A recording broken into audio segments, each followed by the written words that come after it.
Hey guys, wanted to go over something with you about fishing rods.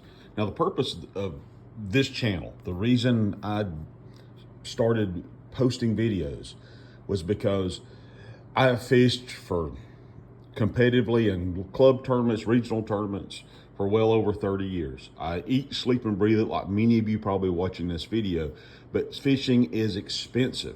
It's so expensive. So I wanted to start by posting things I've learned. And I've just being honest, I rarely spend more than $100 for a rod or a reel. And so some of the things I've learned over time, and maybe you guys can share the same thing so that we can together learn what is a good deal and what isn't. But I want to share a quick history with some rods and then get into ones that have lasted. The first one I'll touch on is this one. This is a 13 Fishing Omen. If any of you have ever had this is the older model.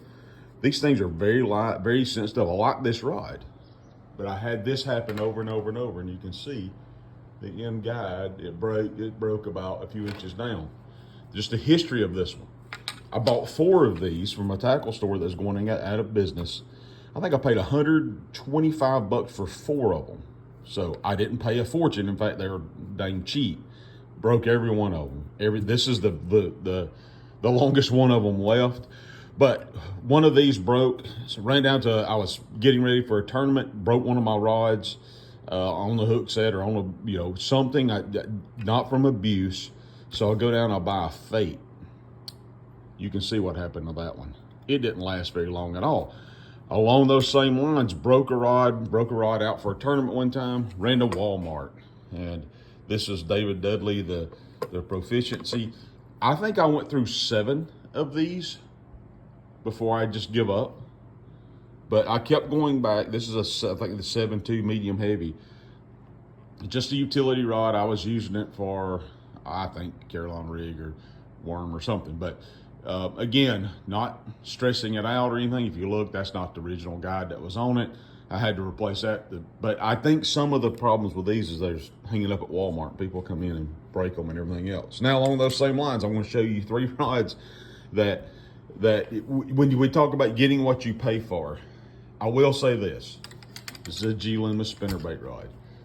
I've had this thing since I think the late 90s, maybe early 2000s. It's old. Never even had to replace a guide on it. I've got several other G Loomis rods that I have collected over time. Honestly, I sold most of them because they were heavy. The older 7.5 flipping sticks were amazing. I had a GeoLexus. But again, I sold one of those rods and bought 4 of somebody else's, and some of them I still have. 13 Fishing, you'd think I'd be sick of them. I broke so many of their rods.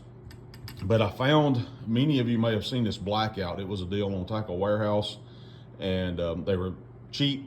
Needed another rod. What I've done is I'm getting away from going out and having emergency buys.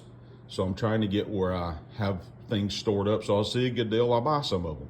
Maybe I can share that information with you guys to keep you from either making the same mistakes or to help you make a good decision. This is a Blackout. They don't make them anymore. When they discontinued them, they went cheap. Expected this thing to break. I have used this thing hard for 2 years.